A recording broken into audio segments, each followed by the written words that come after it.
In 2007, I was messing around on the internet and fell in love with a mature stranger. I literally thought we were going to get married until I found out it was my dad's friend, and that's when I went from love-struck to hell-bent on revenge. Back in the day. 2007, me and my friend would go on random chat rooms, typically gaming ones, and annoy some of the guys on it. I was around 14, so this was peak entertainment. But one time, we took it too far. A random guy called Victor asked me out, so I said yes. We were both giggling, thinking that this was nothing more than some harmless joke. Plus, he told me he was 27, while knowing my age, so I honestly didn't care about hurting him because, well, duh. And within 20 minutes, he was sending me photos of roses and chocolates. At that point, me and my friend were laughing so hard I almost destroyed the computer screen because he started sending me screenshots of wedding dresses and flight tickets to countries where the legal age is 12. He was literally calling me gorgeous without knowing anything about what I looked like, other than having brown eyes and brown hair. But slowly, our laughter faltered, because when I wasn't agreeing to hop on a flight with him, he got mad. Like, really mad. It was obvious because he started spamming with texts calling me a W word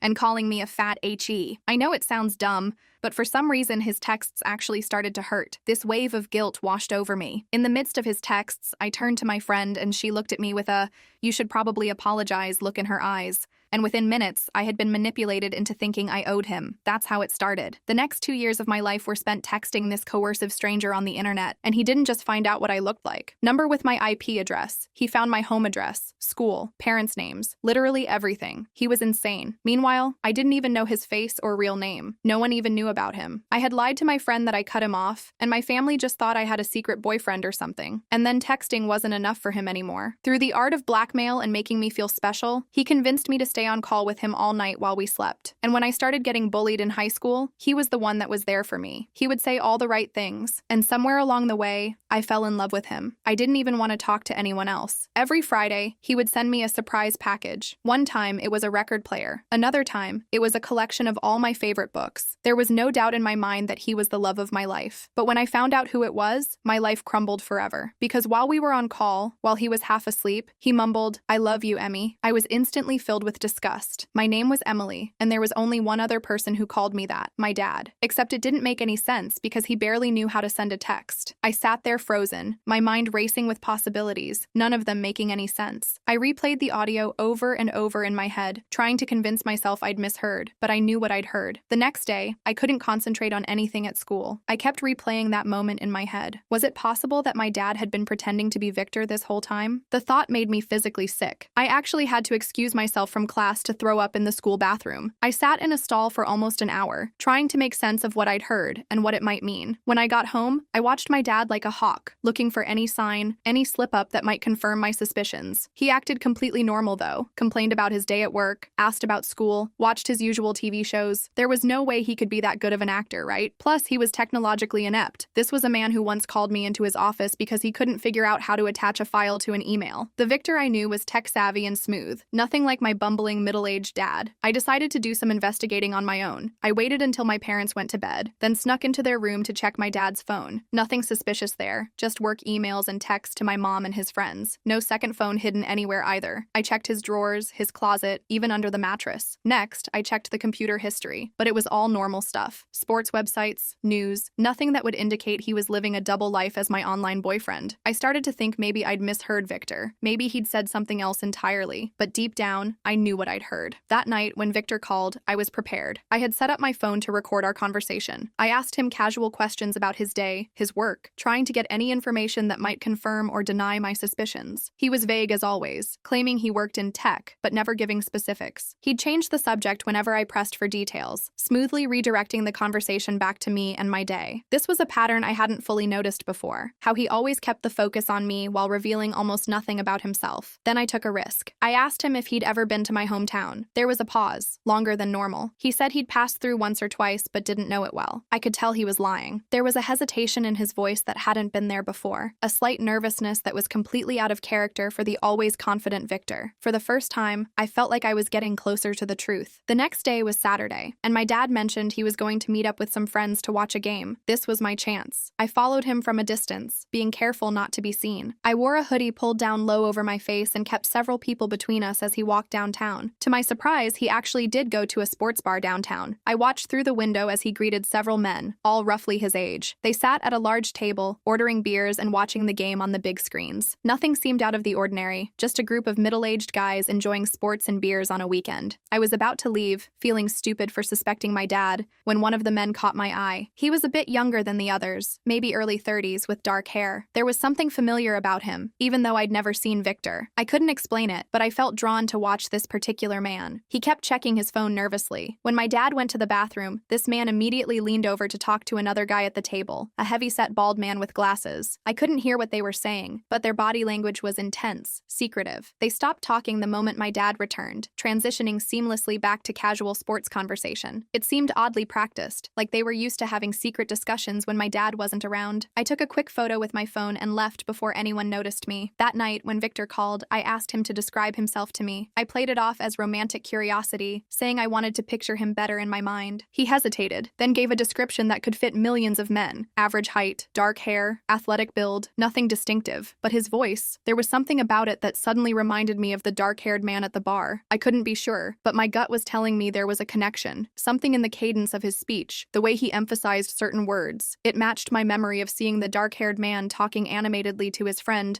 when my dad was in the bathroom. The next morning, my dad left his phone on the kitchen counter while he showered. I knew his password from watching him enter it before. I quickly scrolled through his contacts until I found the names of the men I recognized from the bar. There was Mike, Luke, Trevor, and Bailey. I wrote down their full names and put the phone back exactly where I found it, carefully positioning it the same way so he wouldn't notice it had been moved. I felt guilty snooping through his phone, but I needed answers. Later that day, I searched for them on social media. Luke and Trevor had private accounts, but Mike and Bailey were public.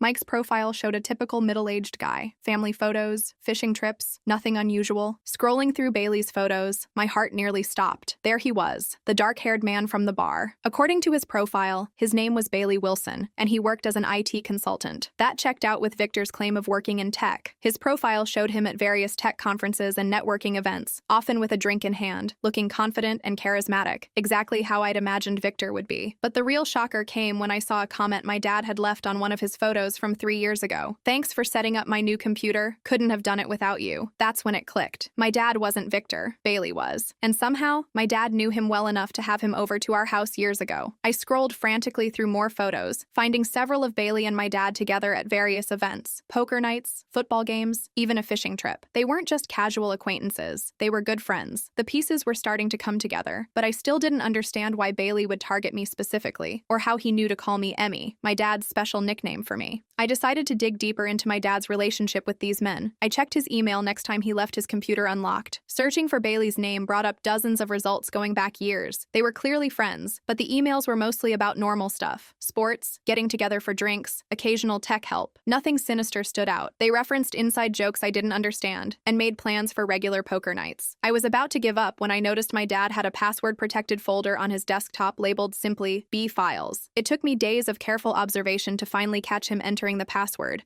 my mom's birthday backward. It was such a simple, predictable password, 02141968 instead of 19681402. When I finally got into the folder, I wished I hadn't. It contained financial records, payments made monthly to Bailey Wilson for the past 2 years, the exact 2 years I'd been talking to Victor. The dates aligned perfectly with when our online relationship began. The amounts varied, but they were substantial, $500 to $1,000 each month. Some months had additional payments labeled extras or special delivery, which I realized sickly must have been for the elaborate gifts Victor sent me. And the memo line on each payment simply said, Emily Services. My stomach dropped to the floor. The evidence was right there in front of me. My dad had been paying his friend Bailey to groom me online. But why? What kind of father would do that to his own daughter? I scanned through the rest of the folder, finding spreadsheets tracking conversation topics, my emotional reactions, and notes about my progress, whatever that meant. There were even some chat logs between Bailey and my dad discussing specific things to say to me. One message from my dad read, "She mentioned trouble with girls at school today. Use that to build trust." It was all a calculated, sick game to them. I printed out the financial records and hid them in my room. I needed more proof before confronting anyone. The printouts felt like they were burning a hole in my backpack as I carried them home from the library where I'd printed them. I kept checking to make sure they were still there, terrified someone would find them before I was ready. I decided to set a trap. The next time Victor called, I casually mentioned that my dad had been acting weird lately, talking about his friend Bailey a lot. There was a long pause, then Victor quickly changed the subject. That slight hesitation told me everything I needed to know. His voice had wavered just enough to confirm my suspicions. The confident, smooth-talking Victor suddenly sounded nervous, and I knew I'd hit a nerve. Next, I borrowed Kaylee's phone and texted Victor, pretending to be a friend of his. I wrote, "Hey Bailey, we still on for poker Friday?" He replied instantly, "Wrong number," but the damage was done. He'd responded to the name. I had him. He hadn't questioned why someone was calling him Bailey. He'd just denied the plans. If he truly wasn't Bailey, he would have been confused by the name. I showed Kaylee the exchange, and she finally understood why I'd been acting so strange lately. She was horrified and insisted we tell her parents immediately, but I wasn't ready yet. I needed to understand the full picture first. While all this was happening, the gifts kept coming. That Friday's package contained an expensive camera, the exact model I'd mentioned wanting months ago. I didn't touch it. It felt tainted now, knowing where it had come from and why. I left it in its box, pushed to the back of my closet. Every time I looked at it, I felt physically ill, thinking about how many conversations had been analyzed and reported back to my dad before this perfect gift was selected. I needed to understand the full extent of what was happening. What was my dad getting out of this arrangement? Was he just watching from the sidelines, or was there something more sinister going on? The thought of my own father being involved in something so twisted made me question everything I thought I knew about my family and my childhood. I decided to confront Bailey first, not my dad. I set up a fake email account and sent him a message with the subject line, "I know everything, Bailey." In the body, I simply attached the financial records and a photo I'd taken of him at the bar. I wanted to see how he would react when caught off guard,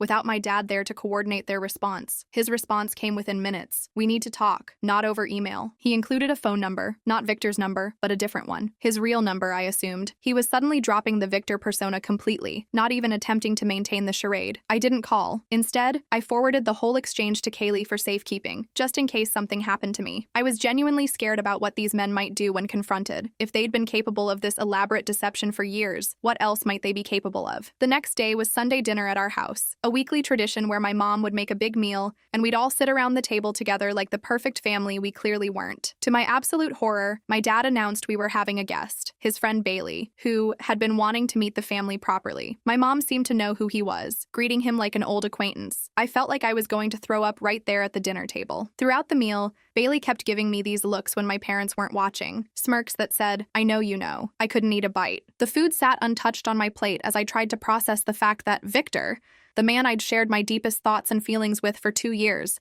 was sitting across from me at my family dinner table, making small talk with my mom about her garden. After dinner, Bailey offered to help me with a computer problem I'd supposedly mentioned to my dad. Before I could object, my dad was ushering us both to my room, saying he was glad Bailey could help since he wasn't good with technology. The irony of this statement, given what I now knew, made me want to scream. My dad, the man who pretended to be technologically inept while orchestrating this entire situation, was now pushing me into a room alone with my predator under the guise of getting tech help. Once my bedroom door was closed, Bailey's demeanor changed completely. "So, Emily, or should I say, sweetie, how much do you think you know?" he asked in a voice that was undeniably Victor's. I backed away toward my window. "I know my dad's been paying you. I know you've been pretending to be someone else. I know about the Emily services," I said, trying to keep my voice from shaking. Bailey laughed, a cold sound nothing like Victor's warm chuckle. "Your dad has some interesting tastes, Emily. He likes to watch. Did you know that? Every call, every text he gets to see. It was his idea, actually. Said he wanted to keep you safe from real predators by creating a controlled environment with someone he trusted." I felt physically ill. "That's not protection, that's abuse," I managed to say. Bailey shrugged. "Call it what you want. The arrangement works for everyone. I get paid, your dad gets his kicks, and you get attention from someone who actually cares about your boring teenage life. Win-win-win." In that moment, I hated him more than I'd ever hated anyone, but I kept my cool. "What do you think would happen if my mom found out? Or the police?" His smile faltered for a second. "Nobody would believe you. And if you tried anything, well, I have 2 years of inappropriate conversations with a minor saved. Who do you think gets in trouble there? Plus, your dad would just say you're making it all up for attention." He had a point, but he'd made one critical mistake, underestimating how much evidence I'd gathered. "Bailey, I've been recording this entire conversation," I lied, reaching for my phone. "And I have the financial records. And Kaylee knows everything too." That hit home. His face darkened. "You stupid little..." He lunged toward me, but I was ready. I ducked past him and ran out of my room, straight to the living room where my parents were watching TV. "Emily, what's wrong?" my mom asked. chest, seeing my face. I was breathing hard, tears streaming down my cheeks, but I couldn't form words. The reality of what was happening, that my own father had orchestrated my online grooming, was too overwhelming to articulate. Before I could speak, Bailey appeared, perfectly composed again. "Computer issues are fixed, John," he said to my dad. "Emily's all set now." The way my dad nodded, not even questioning why I looked terrified, confirmed everything. He knew. He'd always known. I couldn't confront them right then. It wasn't safe. Instead, I mumbled something about homework and went back to my room, locking the door behind me. That night, I didn't answer when Victor called. Instead, I packed a bag with essentials and the evidence I'd gathered. I took only what I needed: clothes, toiletries, my school backpack, and the folder with all the printouts. I left behind all the gifts Victor had given me over the years. They weren't gifts, they were payment for my exploitation. Early the next morning, I snuck out and went straight to Kaylee's house. Her parents were confused, but let me in when they saw how upset I was. I told Kaylee everything, showing her the proof. She was horrified. Her mom, a social worker, overheard parts of our conversation and asked me to explain what was going on. I was terrified to talk to an adult about it, afraid they wouldn't believe me or would somehow blame me. But Kaylee's mom sat patiently, listening to the whole story without judgment. After hearing the whole story, she immediately called the police. The next few weeks were a blur of police interviews, court appearances, and social services meetings. They took my phone and computer as evidence, interviewed my teachers, and even spoke to some of my online friends to corroborate details of my story. Bailey was arrested first, my dad shortly after. My mom collapsed when she learned the truth, swearing she had no idea what had been happening. I believed her. The betrayal in her eyes couldn't be faked. She alternated between hysterical crying and stunned silence, unable to process how the man she'd been married to for 17 years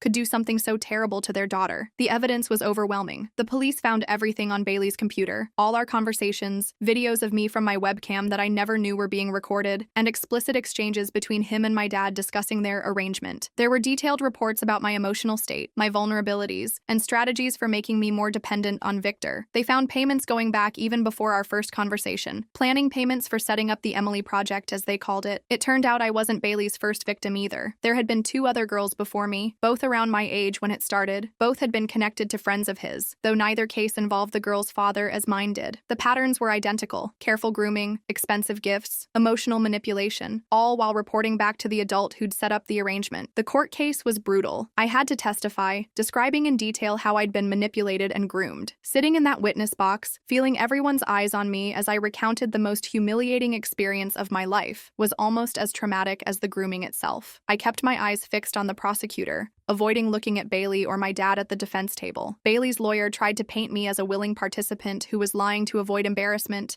but the evidence spoke for itself. The financial records, the conversation logs, the detailed reports, it all pointed to a calculated effort to exploit a minor. My dad refused to look at me throughout the entire trial. When it was his turn to testify, he claimed he was trying to protect me by monitoring my online activities through someone he trusted. He said he'd discovered I was already talking to older men online, a complete lie, and decided to create a safe alternative where he could oversee the interactions. The judge didn't buy it. His explanation fell apart under cross-examination, especially when confronted with messages where he specifically instructed Bailey on how to manipulate my emotions. The jury deliberated for less than 4 hours before returning guilty verdicts for both of them. Bailey got 15 years for multiple counts of child exploitation and grooming. My dad got 12 years as an accessory and for child endangerment. There were also charges related to the production of child exploitation material, since they had recorded and stored videos from my webcam without my knowledge. The sentence announcements should have made me feel better, but they didn't. My life as I knew it was over. My mom and I couldn't stay in our house. Too many memories, too many neighbors who knew what had happened. We sold most of our belongings in a hurried estate sale and moved across the state to live with my grandmother. I had to change schools right in the middle of high school, leaving behind the few friends I had. I switched from a school where I'd known most kids since elementary to being the new girl with the mysterious past. The story followed me, though. Someone always seemed to find out, and the whispers would start all over again. That's the girl whose dad paid someone to be her online boyfriend. I heard she was sending nudes to older men. The rumors were always worse than the reality, but the reality was bad enough. Therapy helped, but some wounds don't heal completely. I was diagnosed with PTSD, anxiety, and depression. I had nightmares where Bailey and my dad were chasing me through endless chat rooms, their faces morphing together until I couldn't tell them apart. I developed trust issues that affected every relationship I tried to form. How do you learn to trust anyone when your own father orchestrated your exploitation? My mom fell into a deep depression, blaming herself for not seeing the signs. She started drinking heavily, losing jobs because she couldn't keep it together. She'd alternate between smothering me with attention attention,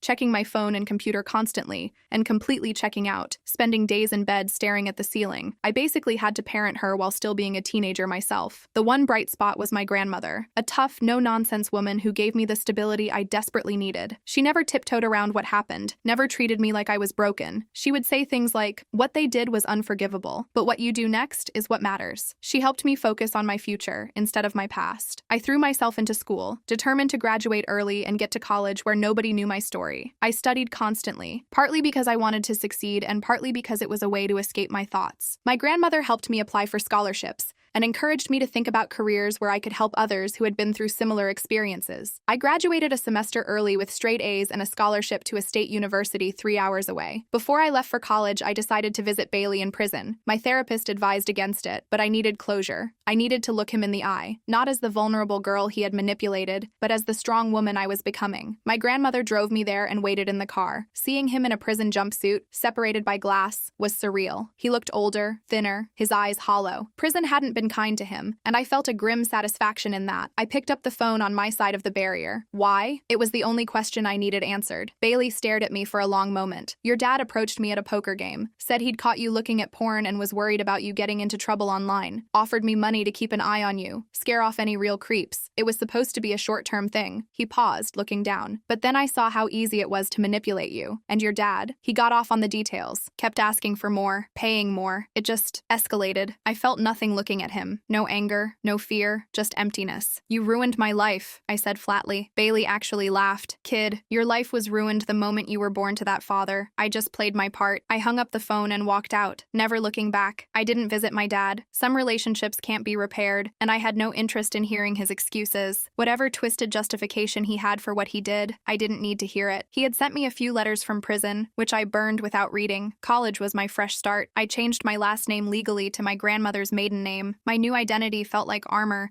protecting me from my past. I made new friends who knew nothing about my story. I became known for my academic focus and volunteer work rather than as a victim. I studied psychology, wanting to understand what had happened to me and maybe help others someday. I was particularly interested in studying grooming techniques and online predator behavior, turning my trauma into something that might prevent others from experiencing the same thing. It wasn't all smooth sailing. I had trust issues, especially with men. Dating was a minefield of triggers and panic attacks. I'd flinch when a guy wanted to text too much or asked personal questions too quickly. I avoided online dating completely. The idea of meeting someone through a screen was too reminiscent of my past. But slowly, with more therapy and time, it got easier. I learned to recognize the difference between normal interest and red flags, between genuine connection and manipulation. 4 years into my undergraduate studies, I got a message on social media from a name I didn't recognize, Lily Harper. The message said she'd been Bailey's victim before me, and she'd heard about my case during his trial. She wanted to meet. I was skeptical at first, worried it might be some sick prank or maybe Bailey somehow reaching out from prison. But after exchanging a few messages, I agreed to meet her in a public coffee shop near campus. I arrived early, positioning myself where I could see the door, ready to leave if anything seemed off. Lily was 24, only a few years older than me. She had been 13 when Bailey targeted her through an online forum for young writers.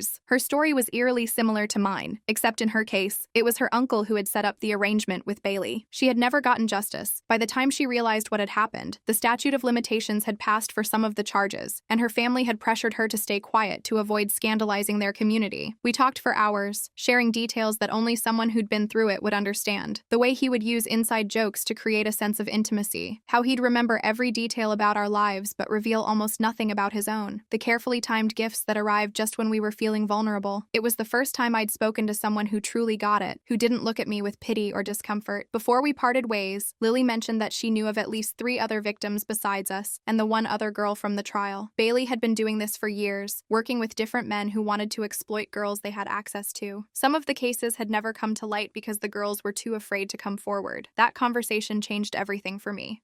I realized that putting Bailey and my dad in prison wasn't enough. There were more people involved, more victims suffering in silence. This wasn't just about my personal trauma anymore. It was about a larger system of exploitation that needed to be exposed. With Lily's help, I started reaching out to the other victims she knew about. 2 of them agreed to meet with us. Together, we formed a support group that quickly grew beyond just Bailey's victims. Girls and women who had experienced similar grooming, whether online or in person, started reaching out after hearing about our group through word of mouth. We created a website for survivors of online grooming and familial exploitation. We shared our stories anonymously, offered resources, and created created a network for those who felt alone like I once had. We developed warning signs for parents and teens to watch for, compiled resources for reporting predators, and provided information about trauma recovery. The website caught the attention of a journalist who wanted to do a feature on online predator rings. I agreed to be interviewed anonymously. The article blew up, getting picked up by national news outlets. Suddenly, our little support group was flooded with messages from victims across the country. Some were currently being groomed and didn't know how to escape. Others had suffered in silence for years, thinking they were the only ones who had experienced something like this. We connected them with legal resources, trauma counselors, and most importantly, with each other. A year later, I was invited to testify before a state legislative committee considering stronger laws against online predators and those who facilitate their access to children. Standing at that podium, looking at the panel of lawmakers taking notes as I spoke, I felt a power I'd never experienced before. My story, as painful as it was making a difference. The law that eventually passed included specific provisions for adults who enabled or facilitated online grooming, directly inspired by my case. After completing my bachelor's degree, I went on to get my master's in social work. Today, I run a nonprofit dedicated to educating parents, teachers, and kids about the signs of grooming and exploitation. We've helped pass legislation in 3 states that specifically addresses cases like mine, where family members facilitate the abuse. We provide training for school counselors, run support groups for survivors, and develop educational materials for teens about online safety. Our work has been featured in documentaries and news segments, raising awareness about a form of abuse that often goes unrecognized. Last month, I received word that my dad was up for parole after serving 9 years of his sentence. They asked if I wanted to make a statement to the parole board. I thought about it for days, unsure of what to say, or if I wanted to say anything at all. Part of me wanted to scream that he should never be released, that what he did destroyed my teenage years and continues to affect me today. Another part just wanted to move on, to not give him any more space in my life or thoughts. In the end, I wrote a letter. I didn't argue against his release. That wasn't my call to make. Instead, I detailed how his actions had affected every aspect of my life, how I'd had to rebuild from scratch because of his betrayal. I explained how his violation of the most fundamental trust, that between parent and child, had impacted my ability to form healthy relationships. I ended by saying I had found purpose in helping others, that his crime had ultimately led me to my calling, but that he would never be a part of my life again. I never found out if my letter made any difference. He was denied parole on his first attempt. He'll be eligible again in 2 years, and I'm not sure how I'll feel then. My mom eventually got sober and rebuilt her life. We have a relationship, but it's complicated. She still carries so much guilt, even though I've told her repeatedly that none of it was her fault. She remarried a few years ago to a kind man who knows our history and is patient with her lingering trauma. We talk weekly, and I visit on holidays, but there's still a distance there, a shared pain that makes complete closeness difficult. My grandmother passed away last year, leaving me her house and a letter telling me how proud she was of the woman I'd become despite everything. I miss her terribly. She was the rock that helped me rebuild my life. Her house is now the headquarters for our nonprofit, which feels like the perfect way to honor her memory. As for Bailey, he won't be eligible for parole for another 3 years. Sometimes I worry about what will happen when he gets out, but I refuse to live in fear anymore. I've taken self-defense classes, installed good security systems, and built a strong community around me. I know that the scared, vulnerable girl he manipulated no longer exists. In her place stands a woman who helped put him behind bars and has been working to ensure others like him face justice too. Through our nonprofit work, we've managed to identify and help build cases against 2 other men who were working with Bailey in the same way my dad was. One was convicted last year and sentenced to 10 years. The other case is still pending. Each conviction feels like a small victory in a much larger war against predators who exploit children's trust and innocence. Looking back on that stupid day in 2007 when Kaylee and I thought it would be funny to mess with guys in chat rooms, I wish I could warn my younger self about what was coming. I wish I could tell her to be more careful, to tell a trusted adult when a grown man shows interest in a teenage girl, to recognize the red flags that seem so obvious to me now. But then I think about all the girls our organization has helped, all the predators we've helped put away, and I wonder if things happened the way they needed to. I'm 28 now, the same age Bailey was when he started grooming me. I have a fiance who knows my whole story and loves me anyway. We met in a survivor advocacy group where he volunteered. His younger sister had a similar experience to mine. He understands my triggers, respects my boundaries, and never makes me feel broken for having them. We're planning to adopt someday. There are too many kids out there who need safe homes, and we both feel strongly about providing the security and support that many of us didn't have growing up. Sometimes I still get messages from people who remember my case, usually just offering support or sharing their own stories. But last week, I got a different kind of message. It was from Bailey's son, now 19 years old. He wanted me to know that he'd disowned his father after learning what he'd done, that he was sorry for the pain his family had caused. He asked if we could meet sometime. I haven't decided yet if I'll say yes. Part of me wants to close that chapter completely, but another part wonders if meeting him might help us both heal. What I do know is that I'm no longer defined by what happened to me. I'm defined by what I've done with it. For any other survivors reading this, know that your story doesn't end with the trauma. It's just one chapter in a much longer book that you get to write. And if you're a kid reading this, please be careful online. Not everyone is who they claim to be, and sometimes the people who should protect you are the ones you need protection from. Trust your instincts, save evidence, and tell someone, a teacher, a friend's parent, anyone, if something doesn't feel right. I didn't realize I had options back then, but you do. As for me, I'm still writing my story. Every day I choose not to be a victim but an advocate. Every person we help, every law we change, every predator we stop, that's my revenge. And it's so much more satisfying than I ever could have imagined.